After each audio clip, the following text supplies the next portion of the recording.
시편 72편 1절에서 7절 그리고 18절에서 19절 우리 교독해서 읽도록 하겠습니다. 하나님이여 주의 판단력을 왕에게 주시고 주의 공의를 왕의 아들에게 주소서. 그가 주의 백성을 공의로 재판하며 주의 가난한 자를 정의로 재판하리니 의로 말미암아 산들이 백성에게 평강을 주며 작은 산들도 그리하리로다. 그가 가난한 백성의 억울함을 풀어주며 궁핍한 자의 자손을 구원하며 압박하는 자를 꺾으리로다. 그들이 해가 있을 동안에도 주를 두려워하며 달이 있을 동안에도 대대로 그리하리로다. 그는 뱀풀 위에 내리는 비같이 땅을 적시는 소낙비같이 내리리니 그의 날에 의인이 흥왕하여 평강의 풍성함이 달이 닿을 때까지 이르리로다. 홀로 기이한 일들을 행하시는 여호와 하나님 곧 이스라엘의 하나님을 찬송하며 함께 읽습니다. 그 영화로운 이름을 영원히 찬송할지어다. 온 땅에 그의 영광이 충만할지어다. 아멘, 아멘. 우리나라 역사에서 가장 성군으로 기억되는 왕이 있다면 단연 세종대왕일 겁니다. 세종실록을 보면 백성이 말하고자 하나 문자로 표현하지 못함을 항상 가엾게 여겼다라고 이렇게 기록되어 있어요. 세종대왕의 마음을 볼 수 있는 그런 글이죠. 그를 몰라 억울함을 호소하지 못하는 백성들을 보면서 후민정음을 창제하고 또 모든 계층이 자신의 목소리를 낼 수 있도록 그렇게 길을 열어 주었던 그런 왕입니다. 백성의 언어 문제를 이렇게 국가적인 과제로 삼고 직접 해결한 왕은 세종대왕이 당연히 유일합니다.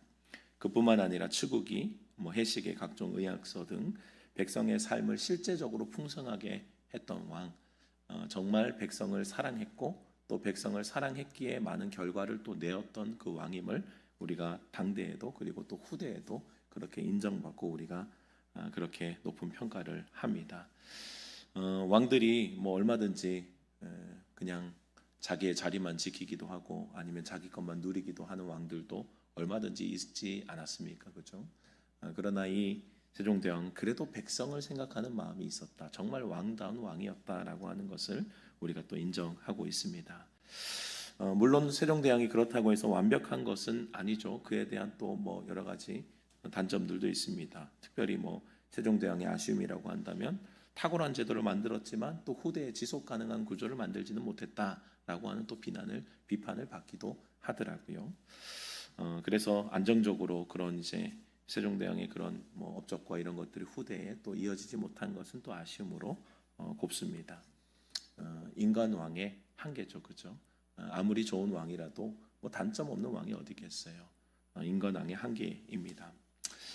성경을 보면요, 성경 안에서도 백성들을 위한 왕들이 등장합니다. 많지는 않지만 백성들을 위한 왕들이 성경에도 등장을 합니다. 오늘 우리가 읽은 시편 72편의 말씀의 표제어가 솔로몬의 시입니다.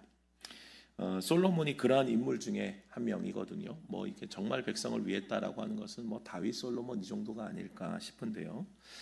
솔로몬은 1000번제를 드린 후에 하나님이 나타나셔서 무엇을 원하는지를 묻습니다.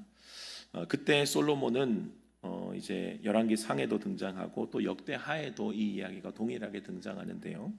열왕기상 3장의 말씀을 보면요, 솔로몬이 듣는 마음을 구해요. 듣는 마음.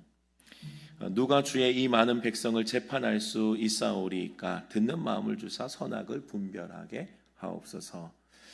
열왕기상에는 분별력을 구하거든요. 구한 이유도 명확하죠. 백성들을 잘 통치하기 위해서입니다. 백성을 잘 다스리고자 하는 이 솔로몬의 마음이 잘 드러나죠. 백성을 어떻게든 좀 잘 돌보고 싶었고 그들에게 좀 듣는 마음으로 그들의 합당한 좋은 왕이 되고 싶었던 마음이 솔로몬에게 있었다고요. 역대하 1장에서도 이 솔로몬의 이야기가 동일하게 등장을 합니다. 그때 이제 솔로몬이 구한 것이 주께서 나에게 맡기신 이 큰 백성을 재판하게 하옵도록 지혜와 지식을 주옵소서라고 그렇게 구합니다. 같은 말이에요. 지혜와 지식을 구하여 백성들을 잘 재판하고 백성들을 잘 다스릴 수 있도록 솔로몬이 원했습니다. 무엇이든지 구할 수 있었거든요. 주님께서 그 1,000번째 감동하셔서 우리 1,000번째가 그래서 이제 교회들마다 이제 하는 교회들이 있습니다. 근데 이 1,000번째는 한 번에 드린 거예요. 솔로몬은 한 번에 주님 앞에 물론 나눠서 드리긴 했지만 한 번에 주님 앞에 그 하나님을 사랑하는 그 마음과 그 사랑을 좀 표현해 보고 싶어서 1,000마리의 번제를 주님 앞에 올려드렸던 사건. 그리고 주님께서는 그것을 너무 감동하셔가지고 네 소원이 뭐냐라고 이렇게 물어보셨던 사건이에요. 그래서 솔로몬이 구할 수 있었던 것은 아마 무엇을 구해도 하나님 아마 주셨을 겁니다. 너무 마음에 감동하셔가지고 하나님께서 너 무엇을 구하냐라고 물었는데 솔로몬이 하나님께 구한 것은 뭐였다고요? 왕다운 그러한 하나님 앞에 참 하나님을 기쁘시게 한 대답을 내놓는 거예요.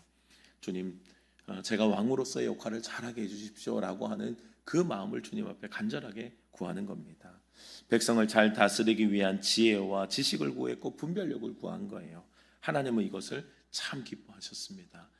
왜냐하면 왕의 자리는 그런 거예요. 여러분들 왕의 자리는 그저 내가 높은 직위에 올랐으니 이제 누리자 즐기자 그것이 그 자리가 아니죠, 그죠? 그 자리는 책임감이 있는 자리요, 또 잘 치리하고 다스려야 될 자리입니다. 좋은 정치, 백성을 행복하게, 백성을 아름답게 이끌어갈 그 무게 있는 자리라고요. 근데 그 자리를 마치 그냥 나의 평안을 위해서만 사용한다면 그 자리의 역할을 잘못하고 있는 거라고요. 하나님이 기뻐하셨던 이유는 솔로몬이 그 자리의 역할을 너무도 잘 알았기 때문입니다. 백성들을 잘 다스리고 싶었다고요. 자신을 위하는 것이 아니라 백성을 위하는 것이 너무도 기뻤습니다. 왕의 자리가 그런 거기 때문이에요. 특별히 이스라엘의 왕의 자리는 여러분들 어떤 자리입니까? 대리 통치의 자리거든요. 특별히 누구요? 하나님의 대리 통치의 자리입니다. 하나님이 다스리시고 통치하셔야 될 그 자리에 특별히 한 사람을 책임 있게 세우고 그 왕을 통하여서 백성들에게 하나님의 통치가 이루어지게 하는 거예요. 대리 통치라고요. 하나님이 백성을 사랑하심 같이 왕도 나라를 다스리고 평안하게 백성을 정말 사랑하는 마음으로 그 자리에서 그 역할을 감당해야 되는 거예요. 그래서 오늘 시편 72편의 말씀을 보면요, 이 왕의 기도거든요. 왕의 그 간절함, 이 솔로몬의 기도, 솔로몬이 하나님 앞에 구하는 또 이 시편 72편의 말씀을 두 가지로 봅니다. 첫 번째로는 솔로몬이 자신이 직접 구한 기도다라고 이렇게 보기도 하고요. 그리고 또 다른 학자들은 또 솔로몬을 위한 기도다라고 보기도 합니다. 그래서 오늘 시편 71편의 마지막을 보면 이제 이새의 아들 다윗의 기도가 끝나니라라고 하고 끝나거든요. 그래서 이것이 이제 이 권을 마무리하면서 이제 후대에 붙어 있는 기록이다라고 보기도 하고요. 아니면 다윗이 솔로몬을 위해 올려드린 기도다라고 보는 학자들까지도 있어요. 어찌 되었던 간에 솔로몬을 향한 기도는 분명하다고요. 솔로몬 자신을 위했던 아니면 누군가가 솔로몬을 위해서 기도한 기도든 분명한 거예요. 그래서 시편 72편의 말씀을 보면요, 1절의 말씀을 보면 왕은 하나님의 성품을 담는 것이 분명한 핵심임을 그렇게 구하고 있고 그렇게 왕이 그렇게 걸어가야 됨을 말씀하고 있는 거예요. 1절을 말씀해 봅시다. 주의 판단력을 왕에게 주시고 주의 공의를 왕의 아들에게 주소서라고 그렇게 고백하며 기도하는 거예요. 그냥 판단력과 공의가 아니죠. 어떤 판단력입니까? 주의 판단력이에요. 어떤 공의입니까? 주의 공의인 거예요. 이거 모두가 뭐예요? 왕이 얻고 가지고 있어야 될 판단력과 공의인데 주님으로부터 비롯된다라고 하는 것을 분명하게 고백하고 있는 겁니다. 하나님의 성품이에요. 하나님의 공정하신 재판과 하나님의 의로움을 왕이 자신의 삶으로 드러내는 자리, 그 자리가 왕의 자리라고요. 그러니까 그것을 간절하게 구하는 거예요. 이 자리에 있으면서 주님의 판단력이, 주님의 공의가 나를 통해서 드러날 수 있도록, 이 왕을 통해서 드러날 수 있도록 주님 도와주십시오라고 그렇게 간절하게 구하는 거예요. 하나님은 가난한 자라고 차별하지 않으셨습니다. 궁핍한 자라고 무시하지 않으셨어요. 언제나 공의와 정의로 재판하시고 의로 세우셨다고요. 의로움은 어떤 상황에도 꺾이지 않는 거예요. 옳음은 옳은 거예요. 어떤 상황에 갖다 놔도 옳은 건 옳은 거예요. 이게 하나님의 정의와 공의라고요. 재판할 때 너가 누구냐고 묻지 않아요. 재판할 때 뭐예요? 분명한 팩트를 가지고 하나님은 그 상황을 보시고 옳게 판단하신 것, 공의와 정의를 행하시는 우리의 하나님이시라고요. 왕은 그래야 된다는 거예요. 왕은 이 하나님의 성품이 있어야 돼요. 주님의 공의가 있어야 되고요. 주님의 판단력이 있어야 되는 거예요. 앞에 있는 사람이 부자냐 없는 사람이냐 그거 따지면 안 되는 거예요. 높은 사람이나 낮은 사람이 따지면 안 된다고요. 왕은 온전히 공평하게 법을 가지고 그 질서를 가지고 공평하게 판단할 수 있어야 되는 겁니다. 왕은 하나님의 성품으로 가난한 자들의 억울함도 풀어줄 수 있어야 되고 궁핍한 자들의 손도 들어줄 수 있어야 되는 겁니다. 하나님의 대리자로서 이러한 하나님의 공의가 실현될 때에 어떤 세상이 벌어질까요? 그것이 5절의 말씀이거든요. 5절의 말씀 우리 같이 한번 읽어볼까요? 같이 한번 읽어봅니다. 시작. 그들이 해가 있을 동안에도 주를 두려워하며 달이 있을 동안에도 대대로 그리하리로다. 여러분들 잘 보세요. 해가 있을 동안에 누구를 두려워해요? 주를 두려워하는 거예요. 여기서 왕을 두려워하는 게 아니에요. 주를 두려워하는 겁니다. 달이 있을 동안에도 대대로 그리하리로다 라고 말씀합니다. 낮이든 밤이든 그들이 두려워하는 것은 왕이 아니라 주를 두려워하는 거예요. 여러분들 윗물이 맑아야 아랫물이 맑다는 우리의 속담이 있죠. 항상 흐르게 되어 있어요. 똑같은 거예요. 이게 흘러요. 영적으로도 흐르게 되어 있어요. 이게 역행이 잘 안 돼요. 결국은 위에서 아래로 흐르게 되어 있는 거예요. 왕이 하나님을 경외함으로 공의와 정의를 행한다면요, 왕이 행하는 공의와 정의, 하나님 닮은 그 모습을 보면서 백성들은 왕을 두려워하는 게 아니에요. 백성들은 하나님을 두려워한다고요. 하나님의 공의와 정의를 올바르게 재판하고 판단하고 그렇게 꿋꿋하게 나아갈 때에 그들은 하나님을 두려워하게 되는 거예요. 이것이 위에서 아래로 흐르게 된다고요. 왕이 하나님을 경외하면 백성들도 하나님을 경외하게 되는 거예요. 주님을 두려워하게 된다고요. 백성들은 그러한 통치를 통하여서 하나님을 경외하고 하나님을 따라가게 되어 있다고요. 이스라엘 역사를 보면 참 신기합니다. 반대되는 역사가 거의 없어요. 왕의 선택에 따라서 뒤에 있는 백성들이요 그냥 주르르 따라갑니다. 물론 가끔 남은 자들이, 특별한 자들이 있긴 했어요. 그러나 주류는 어떻게 되냐면 왕의 선택에 따라 백성들이 확확 바뀌는 거예요. 왕이 하나님을 경외하고 섬기잖아요. 백성들도 하나님을 경외하고 섬기는 자들이 나타나는 거예요. 그렇게 주류가 흘러가는 거예요. 만약에 왕이 하나님을 떠나 우상과 함께 살아갈 때에는요, 이상하죠. 백성들은 그래도 하나님 사랑하면 되잖아요. 근데 왕이 그렇게 우상을 사랑하고 세상을 사랑하면요, 백성들이 똑같이 그렇게 되더라는 거예요. 왕이 하나님을 사랑하는데 백성들이 하나님을 떠난 경우도 없고요, 그 반대의 경우도 없어요. 왕이 하나님을 떠나는데 백성들이 이렇게 똘똘 뭉쳐서 왕이시여 그러면 안 됩니다, 우리 하나님 사랑해야 돼, 이런 역사도 없어요. 간혹가다 남은 자들이 그렇게 버텨낸 자들이 우리 성경에는 등장하지만 주류는 그렇다는 거예요. 주류는 왕이 사랑하면 백성들도 왕이 하나님을 사랑할 때 백성들도 하나님 사랑했고요, 왕이 하나님 버리면 백성도 하나님 버리는 거예요. 그냥 우상 숭배하면서 걸어갔다고요. 신기하죠. 이게 여러분들 세워질 리더의 중요성이, 앞에 있는 자가 어떻게 걸어가느냐가 뒤에 있는 자들의 방향이 되는 거예요. 그것을 분별하고 깨어 있다는 것은 참 쉬운 일이 아닙니다.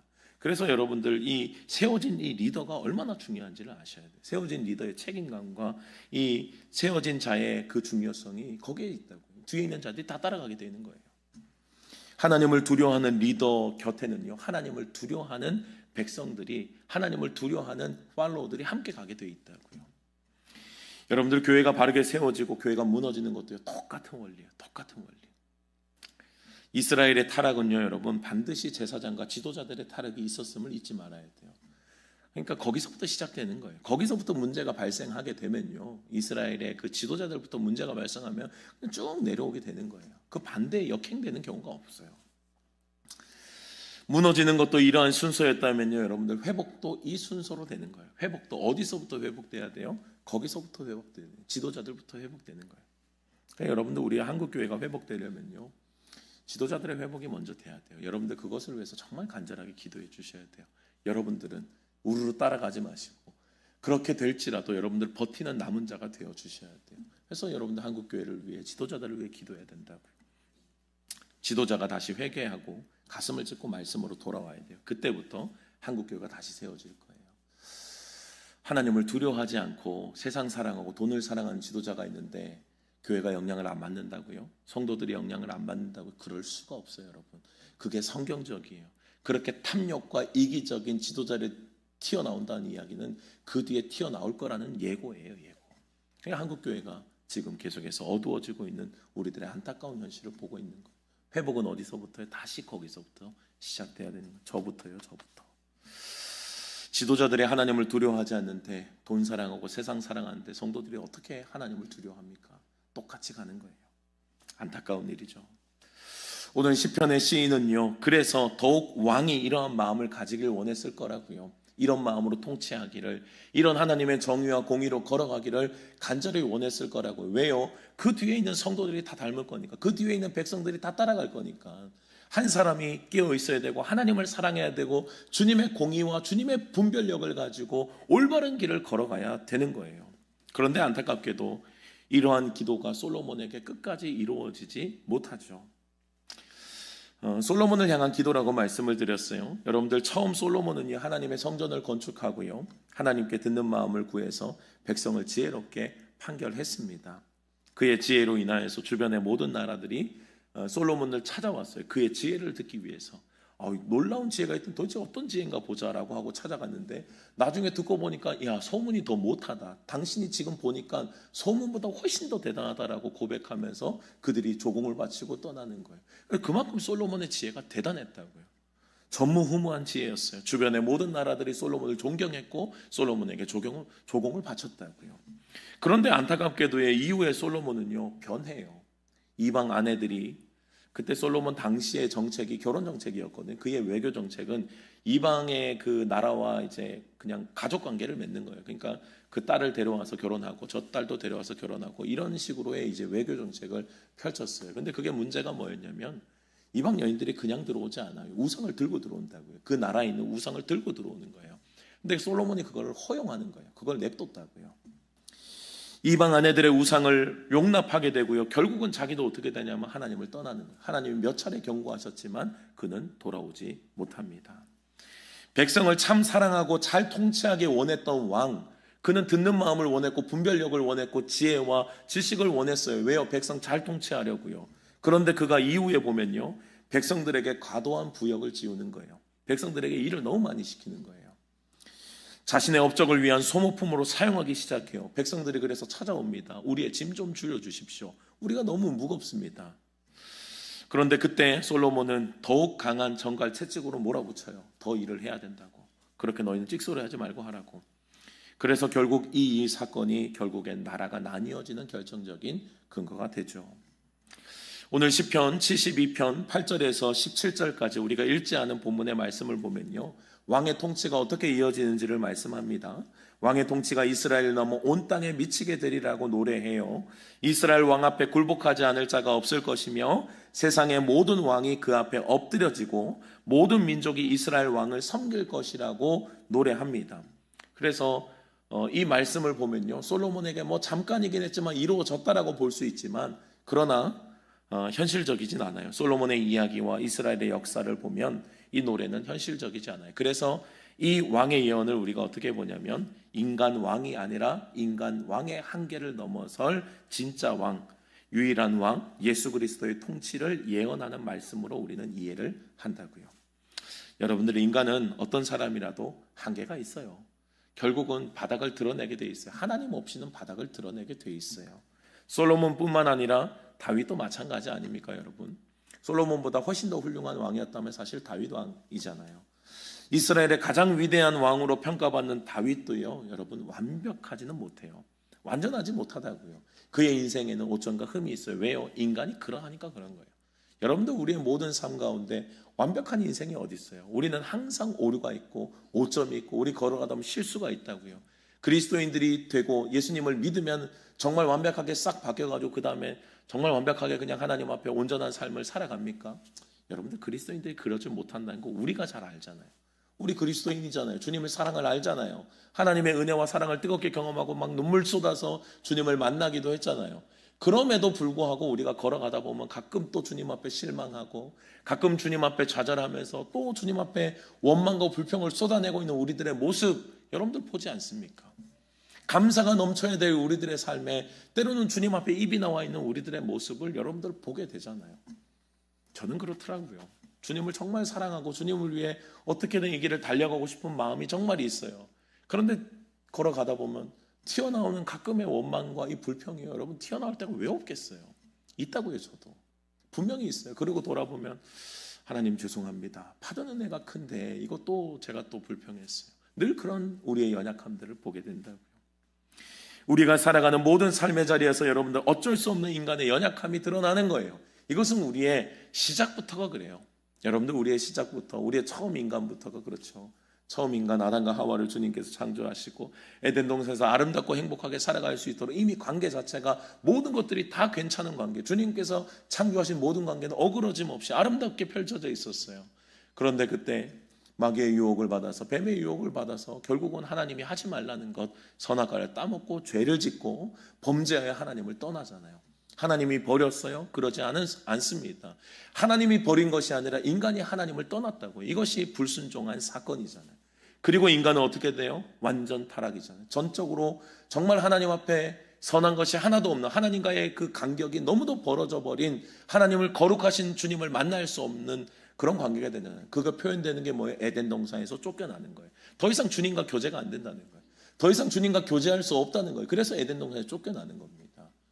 여러분들, 우리 인간은 한계가 있다고요. 우리는 태어나면서부터 죄를 가지고 태어나서 이 인간의 한계와 연약함 때문에 누가 나타나셔요? 결국엔 구약의 많은 예언들을 통하여서 결국은 우리에게 드러나신 분이 예수 그리스도잖아요. 예수 그리스도께서 오신 이유가 뭐예요? 우리가 연약하니까 오신 거예요. 우리가 도저히 할 수가 없으니까.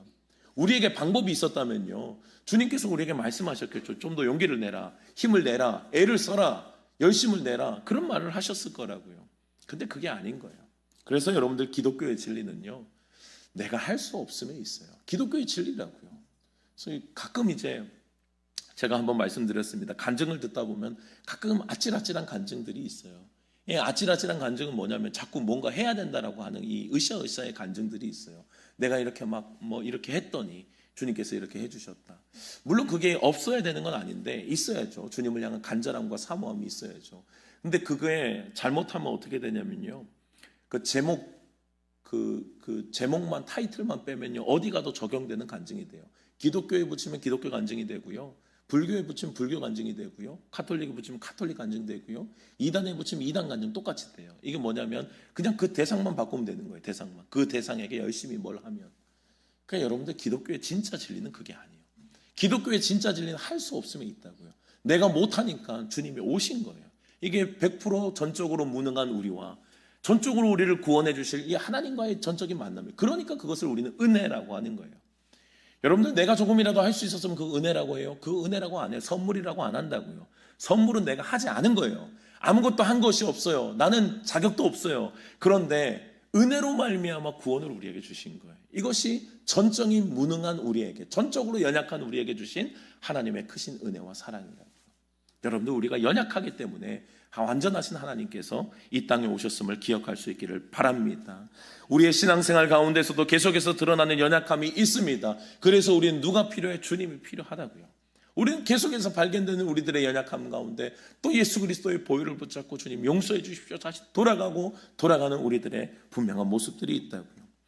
그래서 여러분들, 우리가 대림절에 고백하게 되는 게 뭐예요? 마라나타, 주 예수여 오시옵소서. 여러분들, 이 고백은요, 이 내가 할 수 없음에 직면해야 터져 나오는 거예요. 주 예수여 오시옵소서. 내가 할 수 있으면 주님 좀 가만히 계셔 보십시오. 제가 한번 해보겠습니다. 이거라고요, 여러분. 내가 한번 열심을 내볼 테니까 주님 조금만 기다려 보십시오. 조금만 더 하면 될 것 같습니다. 그런데 끝까지 가서 안 되는 것을 경험한 사람이 마라나타, 주 예수여 오시옵소서 고백하는 거예요. 왜요? 우리에게는 방법이 없어요. 이 세상, 여러분들 길이 있습니까? 이 세상에 소망이 있어요? 누가 등장하면 뭐 대단한 걸 할 것 같아요, 여러분? 그 사람이 조금 있으면은 실망감과 우리에게 좌절감을 주는 건 똑같은 거예요, 여러분. 누가 등장해서 우리를 만족시킵니까, 여러분? 인간 세계는 그런 거 없어요.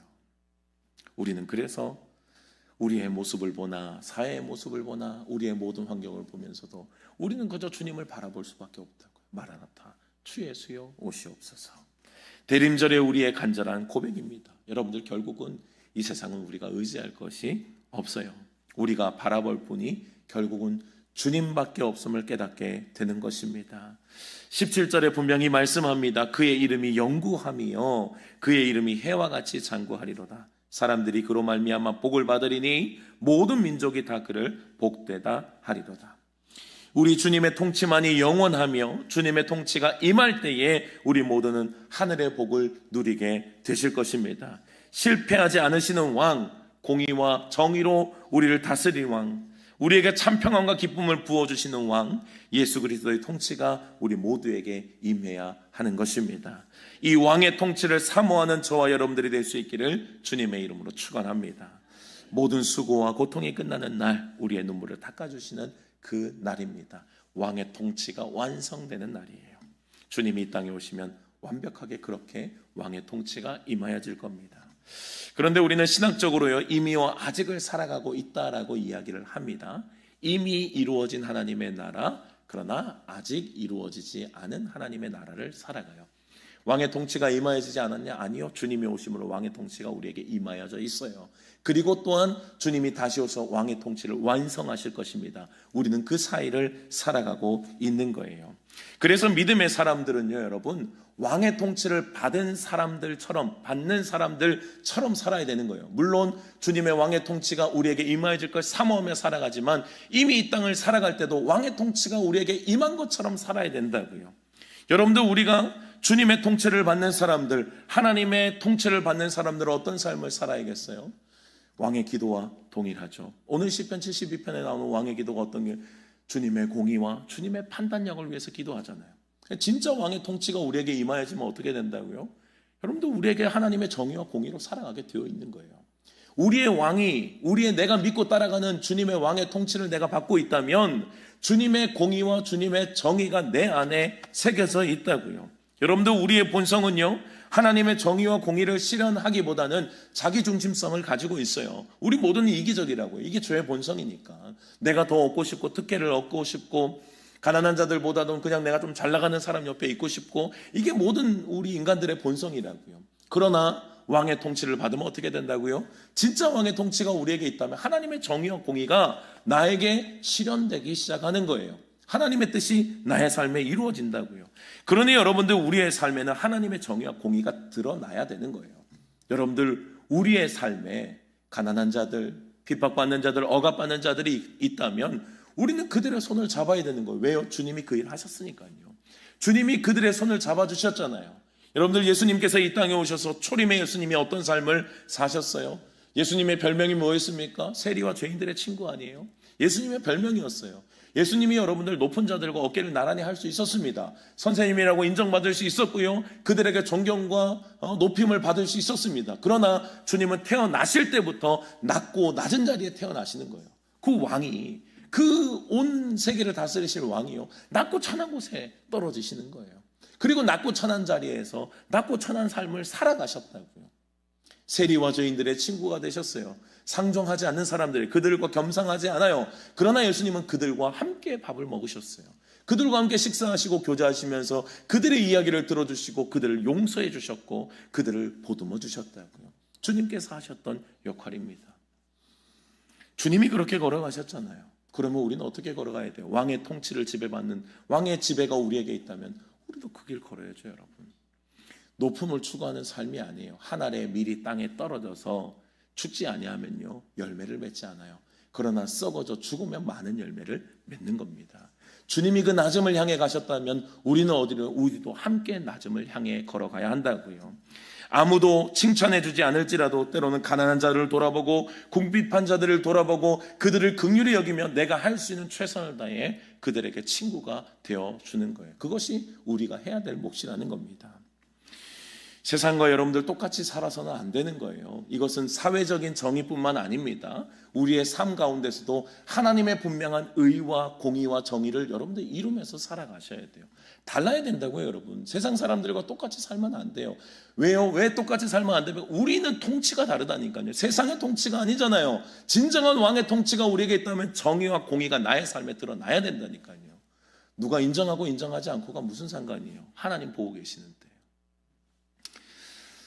제가 신대원을 다닐 때 그러면 안 되는데 이해는 됩니다만 그런 경우들이 있었어요. 이제 옛날 지금도 비슷하겠습니다만 이제 수업하는 인원들이 많고 그럼 출석을 부르기보다는 전자 출석을 하거든요. 학생증으로 이렇게 이제 출결을 하고 들어가는 거예요.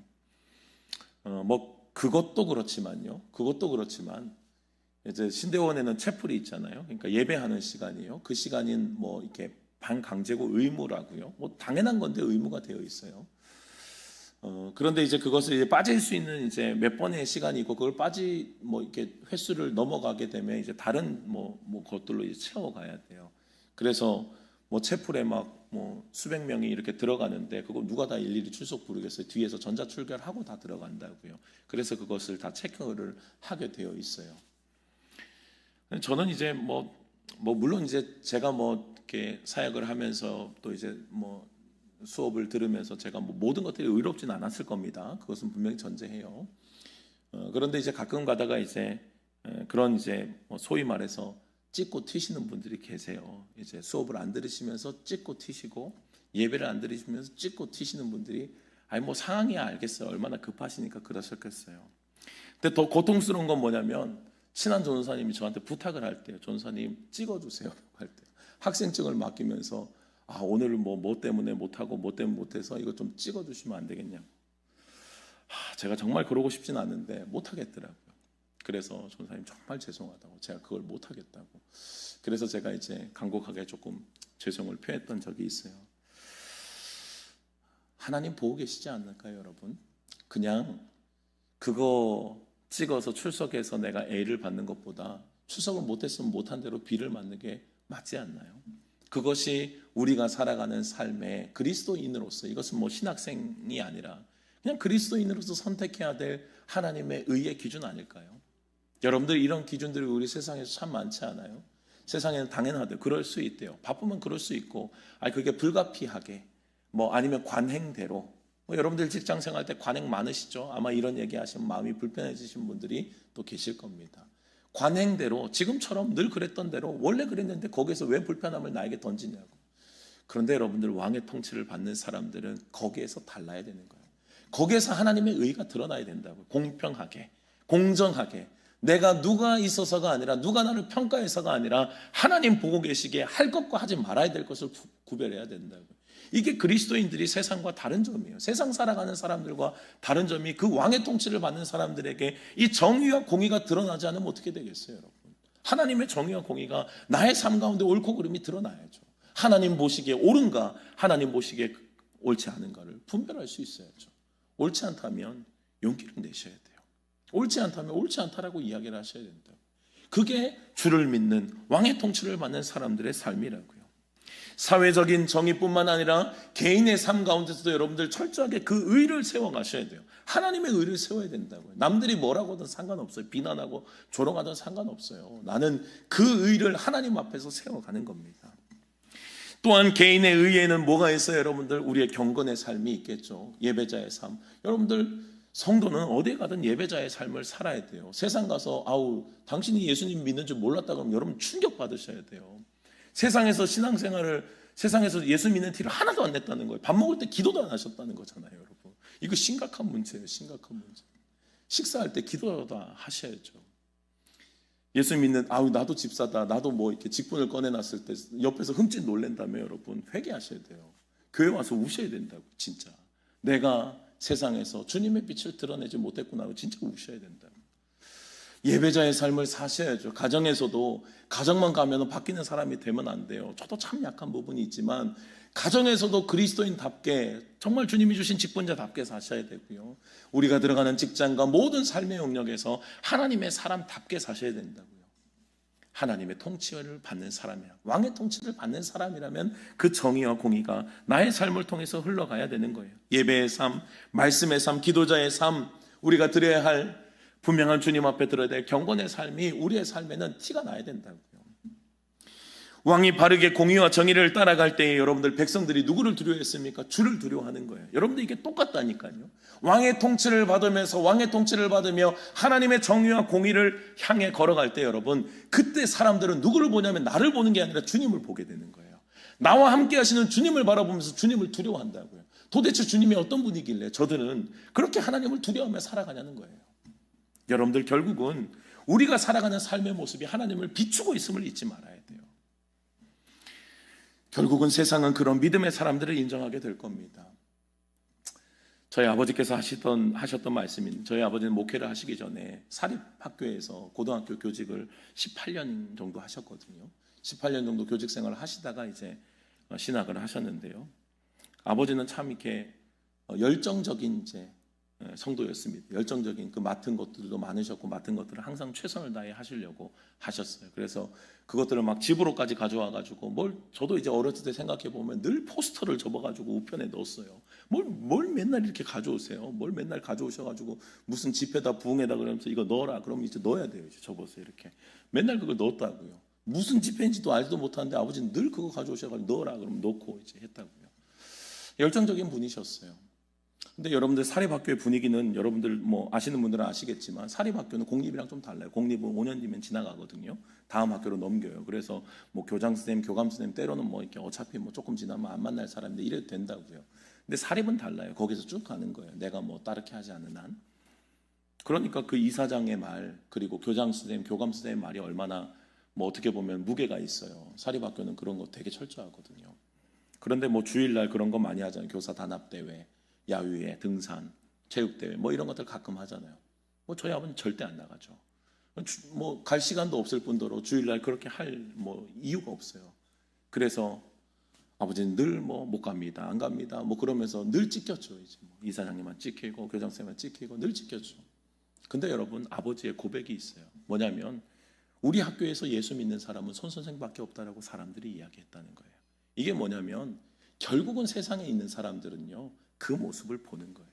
세상에 있는 사람들은 결국은 정말 주님 믿고 주님 사랑하는 사람이 누구인지를 안다니까요, 여러분.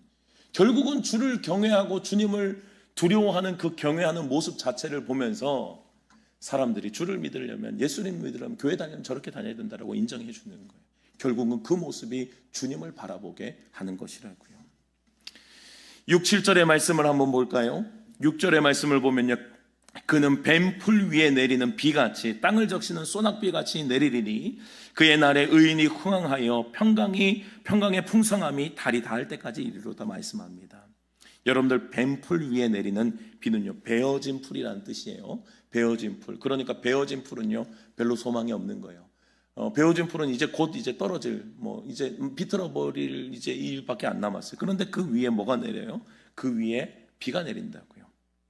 땅을 적시는 소낙비처럼 그의 날이 의인이 흥황하여 평강의 풍성함이 닿을 때까지 이르리로다라고 말씀합니다. 여러분들 왕의 통치가 백성에게 임할 때에 그의 그 왕의 통치의 그 생명과 풍요를요 경험하게 될 것을 말씀하는 거예요. 왕의 통치가 백성에게 그 정의와 공의의 올바른 왕의 통치가 임하여질 때는요 생명의 풍성함을, 회복의 풍성함을 경험하게 될 것입니다. 먼저는 예수 그리스도의 그 왕의 진정한 통치가 우리에게 임하여져 있다면요 여러분 우리의 삶에 그런 역사가 일어나요. 때로는 우리의 인생이 뱀풀과 같아요. 뱀풀처럼, 베어진 풀처럼 상처 있고 찢겨진 우리들의 가슴이 있을 수 있거든요. 그러나 주님의 은혜의 소낙비가 내리면요 그 안에 다시금 회복이 있는 거예요. 다시 상처를 싸매시고 일어나게 하시는 주님의 은혜가 있다고. 왕의 통치가 있으면 반드시 이런 회복의 역사가 일어나게 되는 것입니다. 생명력이 없는 땅에 소낙비의 은혜가 내릴 것이며 다시 생명력이 일어나게 되는 겁니다. 여러분들 우리의 삶이 베어진 풀과 같은 자들에게, 그러나 우리에게 상처와 어려움이 있을지라도 주님은 상처 입은 치유자로 우리를 쓰시는 거예요. 우리 안에는 세상의 상처들로 가득하지만 그러나 주님의 은혜의 소낙비가 내리게 되면요 그 모든 것들을 아물어지고 다시금 싹이 나게 하시고 다시금 주님이 우리를 통해서 일하심을 우리는 경험하게 된다고요. 여러분들 왕의 통치가 임한 자들에게 나타나는 생명의 역사예요. 이 생명의 역사는요 반드시 흘러가게 되어 있습니다. 내가 상처받았지만 그러나 주님의 싸매심으로, 주님의 일으키심으로 왕의 통치 가운데 주님의 그 생명력을 회복했다면요 그 다음엔 어떻게 되겠어요? 내가 가는 곳에 똑같은 역사가 일어나는 거예요. 내가 가는 곳마다 나처럼 아니면 나보다 더 상처받은 베어진 풀과 같은 인생들이요 주님을 보게 되는 거예요.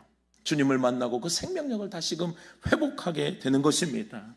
왕의 통치가, 온전한 지배와 통치가 우리에게 임할 때 여러분 악인들은 힘을 잃게 돼요. 의인들이 왕성하게 일어나게 된다고요. 사랑하는 여러분들, 우리의 삶이 그런 삶이 될 것입니다. 악인들의 삶은요 여러분, 악인들이 살아가는 삶의 자리에는 악인들이 심겨지기가 편해요. 저는 이제 그것을 땅 작업이라고 하는데, 땅이요, 누가 클 수 있는지 그 땅이 결정을 해요. 의인이 심겨지면 의인이 죽는 땅이 있어요. 그게 뭐냐면 악인들이 왕성한 땅이에요. 그 땅에서는 의인들이 힘을 쓰지 못해요. 악인들이 힘이 너무 강한 거예요. 그런데 의인들이 왕성한 그곳에는요, 악인들이 힘을 못 쓰는 거예요. 여러분들이 가는 곳에 악인들이 판치는 세상이 아니라 여러분들이 가는 그곳에 의인이 왕성한 은혜가 임할 것이라고 주님 말씀하고 계신 거예요. 누굴 통해서요? 왕의 통치를 받는 그 사람들을 통해서 하나님은 우리의 어두운 세상 가운데 주님은 빛을 발할 것이라고 우리에게 말씀하고 계신 것입니다. 사랑하는 여러분들, 언제 주님이 오실지는 중요하지도 않고 알 수도 없어요. 물론 중요하지만 우리가 알 수가 없으니 우리는 어떻게 돼요? 그냥 깨어 준비하며 살아간다고요. 그 왕의 완성된 통치를 기다리면서 이 땅 가운데 왕의 통치를 드러내는 인생이 되는 것이 중요하다고요. 여러분들의 삶이 그런 왕의 통치를 드러내는 인생이 되기를 주님의 이름으로 축복합니다. 하나님의 정의와 공의를 드러내는 힘 있는 그리스도인들이 되라고요. 세상 가운데 제발 좀 세상과 똑같은 그리스도인들이 아니라 세상과 다른 그리스도인들이 되셔야 돼요. 왜요? 아니, 나의 통치자가 다른데요. 세상의 통치자가 아니잖아요. 우리의 기준이 어디 세상에 있어요? 우리의 기준은 항상 주님의 말씀에 있고 하나님의 통치와 하나님의 정의와 공의가 우리에게 가야 할 길인데, 우리의 그 왕의 통치를 받는다면 우리의 삶이 달라야죠. 여러분, 여러분들의 삶을 통해 베어진 풀과 같은 영혼들이 자라난 다시금 회복되는 은혜가 있기를 주님의 이름으로 축복합니다. 여러분들이 가는 곳에 어둠이 물러가고 의인이 흥황케 되며 평강의 풍성함이 충만한 은혜가 있기를 주님의 이름으로 축복합니다. 18절 19절에 말씀합니다. 홀로 기이한 일들을 행하시는 여호와 하나님 곧 이스라엘의 하나님을 찬송하며 그 영화로운 이름을 영원히 찬송할지어다. 온 땅에 그의 영광이 충만할지어다. 아멘, 아멘. 여러분들의 삶을 통해 홀로 기이한 일들을 행하시는 하나님만이 영광을 받을 수 있는 은혜가 있기를 축복합니다. 여러분들의 삶이 그 하나님 나라의 왕의 통치의 모형이 되어주셔야 돼요. 여러분들이 대림절에 주님의 오심을 기다리며 그러한 삶으로 걸어가기를 결단하고 또 회복되어서 많은 영혼들을 살리는 주님의 은혜가 있기를 주님의 이름으로 축복합니다. 하나님, 베어진 풀과 같은 우리의 인생 가운데 찾아와 주신 것 주님 감사합니다. 절망밖에 없는 우리들의 인생에 하나님의 통치가 임해질 때 우리는 그 안에서 참 평안과 주님의 정의와 공의 때문에 우리 생명을 경험하게 하셔서 주님 참으로 감사를 드립니다. 이제 이 생명을 경험한 자들, 하나님 이 통치를 받는 자들답게 살게 해 주시옵소서. 특별히 대림절 이 기간은 주님의 다시 오심을 기다리는 절기입니다.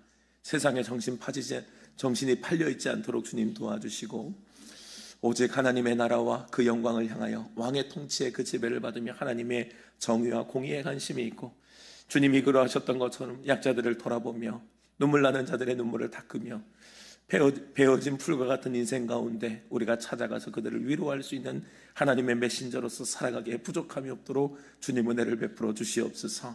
사회적인 정의와 공의뿐 아니라 나의 삶, 개인의 삶 가운데서도 하나님의 정의와 공의가 드러날 수 있도록 주님 도와주시고 우리의 삶 가운데 하나님 옳음을 분명한 기준을 삼고 하나님의 말씀만을 가지고 우리의 모든 가정과 삶의 자리에서 하나님의 의를 드러내고 많은 사람들이 우리의 모습을 보며 주님을 두려워할 수 있도록 은혜 베풀어 주시옵소서.